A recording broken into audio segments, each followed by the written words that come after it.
This is Tony from the Lido Hoppers, and today we're talking about traveling on a cruise with your CPAP machine. Both my wife and I have sleep apnea, which means that we have to have a CPAP machine when we sleep at night.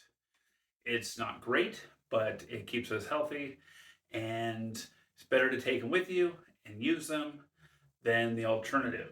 So, we always travel on all our cruises, hotel stays, we always take our CPAP machines with us. Most cruise lines do not have power outlets right next to the bed at the nightstand tables. The nightstand tables themselves are usually very small, and I mean, this is the size of my CPAP machine. This is a ResMed AirSense 10. You can see how large this is compared to, let's say, my wife's ResMed AirMini. This is a great travel CPAP machine. It's a little bit louder to use. Doesn't bother her, kind of bothers me. So I still pack up my home unit here when I travel and go on cruises. So one of the big issues that comes up whenever you go on a cruise is how do you power a CPAP machine? If there's no outlets next to the bed, what do you have to do? An extension cord, right?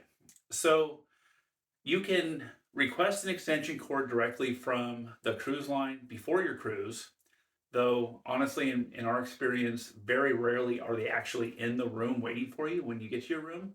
You usually have to ask this cabin steward again anyway, and then they're happy to bring it to you. There's no cost, and you run it from usually the desk area where there's an outlet. You run it under the bed, and you power your CPAP machine.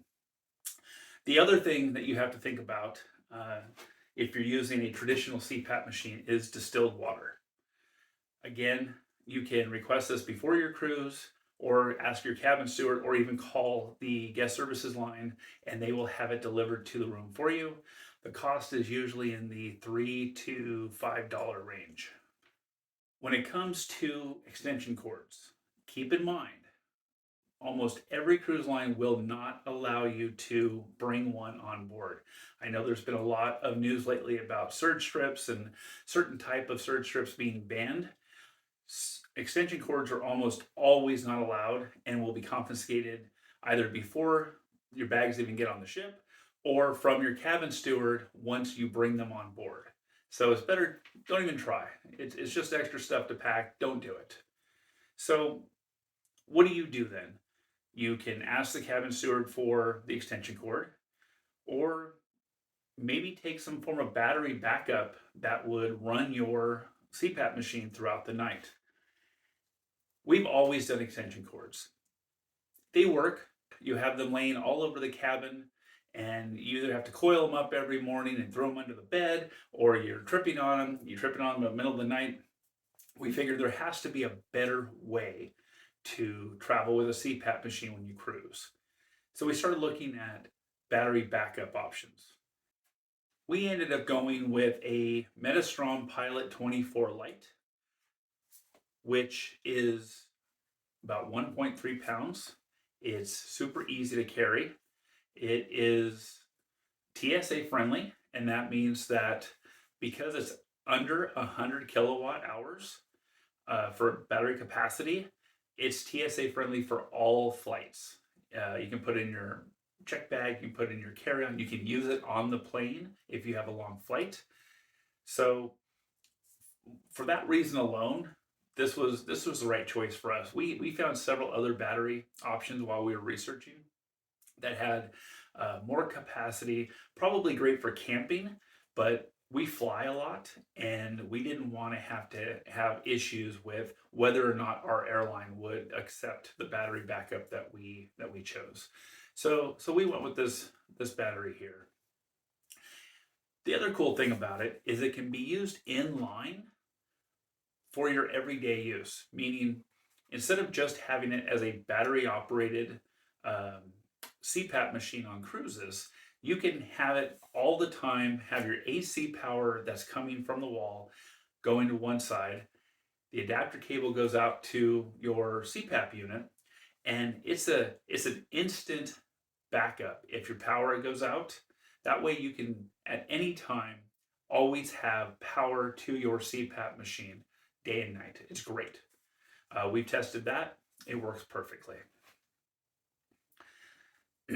So what comes with this Medistrom battery? This is the box that it came in.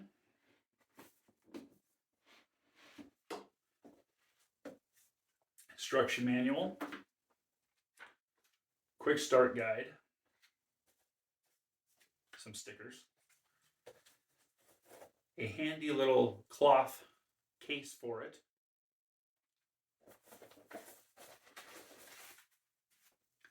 and an assortment of adapter cables. And this will work with several different types of CPAP machines. You should just check the specifications before you consider buying one to make sure it fits your machine. But it comes with cables to adapt a ResMed 10 or 9 device to the battery. It also comes with cables to adapt the ResMed AirMini, as well as a charging cable, and I'll get into that in just a minute. And that's pretty much what's in the box: some adapter cables, a carrying case, and some stickers. One of the cool things about how to charge it is it doesn't come with any charging cables or devices directly. You can use the AC charging cable or a cable that goes with your CPAP device, and then you just unplug it from the back of your device and you plug it right into the DC in charge port. It charges in about 2 hours very quickly. You hold this button down, it actually has a built-in flashlight. So at night, if again during a power outage you needed to see what you were doing, you have a nice little flashlight. I have not yet used that feature, but it's there if you need it. It also has 4 little LED lights, green LED lights. And when it's fully charged, all 4 will be lit green.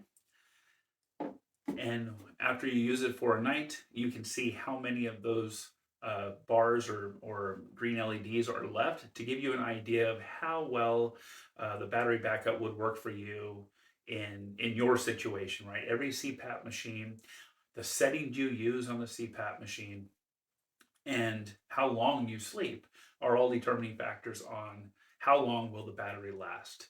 So we ran a few tests. So let's jump into the test and talk a little bit about how the battery actually did in a real world environment. The first test we did was with my AirSense 10.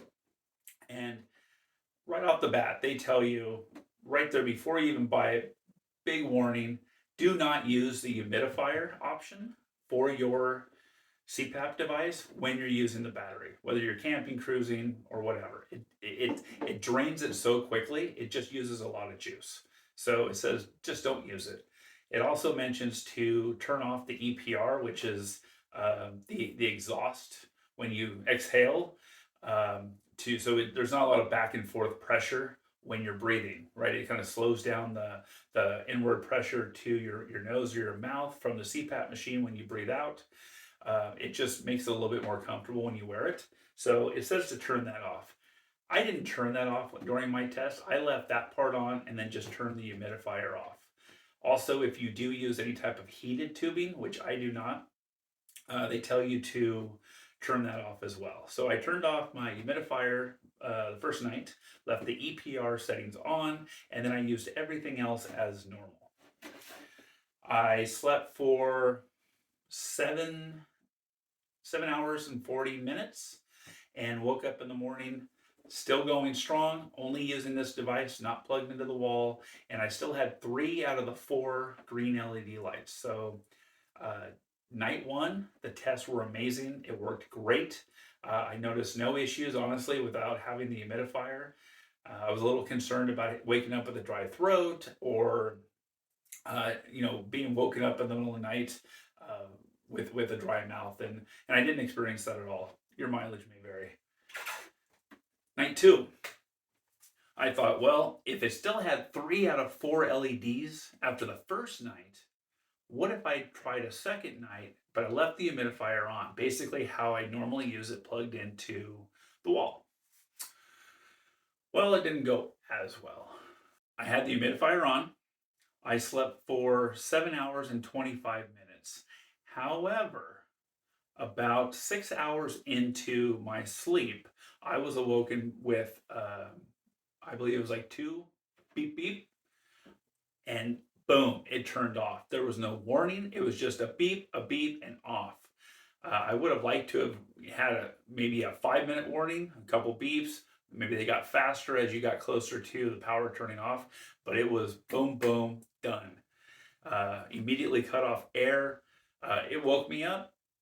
Again, I was testing, so I was able to just plug it into the wall. I had kind of prepared for that just in case, and I went back to sleep. So I ended up sleeping about another hour and a half, no problem. So when they say don't use the humidifier, they mean don't use the humidifier. It eats up the battery. As you can tell, I went from sleeping over 7.5 hours with 3 LEDs still on out of the 4, and the next night just having that humidifier function on killed it in 6 hours. So there you go. So test 3. Test 3 was with my wife's travel machine, which she uses at home as well. It is super lightweight. I would recommend one if the noise doesn't bother you. It's a little bit louder up here because it has a built-in humidifier. They're they look like little chlorine tablets almost, but it helps the air going through the tube. It moistens the air up here, and because of the way that it's built, it's loud, and I don't like it. I wish I did, because man, I love how small and light these are to travel with, and especially if you look at this combo right here. I mean, come on, going on a cruise like this, much better than honking this thing around on an airplane and then onto your ship. So night 3, my wife tried the AirMini with the battery, and very similar results to my first night using the battery. She actually had a very long sleep that night with over 9.5 hours, and it kept going all night. Again, it uses a humidifier tablet, so she uses it exactly the way she always does. The humidity was on, but it's not a heating element like it is with the more traditional CPAP machines. And because of that, when she woke up, she still had 3 out of the 4 LEDs on. So for her, she could probably go on a cruise with just this combination and probably get 2 to 3 nights on it without charging. On a cruise, you don't really have to worry about that. It's not like going out camping in the middle of the woods, where you may not have any type of power to recharge for days. So usually you wake up in the morning, you take this, you're going to take it over to the desk, you're going to charge it just like you would your phone or anything else. So really what you need is something that's going to get you through a night of sleep on a cruise ship. And this device will absolutely do that. Just pay attention to the warnings and the instructions, specifically the humidifier on the larger, more traditional CPAP machines. If you found this video helpful, please leave a like on it. Please subscribe so you don't miss any future videos like this. And leave us a comment. Let us know if you already use one, if you use a different one, if you have different results from your usage, or what your overall experience going on a cruise ship with a CPAP machine is like. We'd love to hear from you, and we will respond back as soon as we can. Thank you. This is Tony from the Lido Hoppers. Until next time.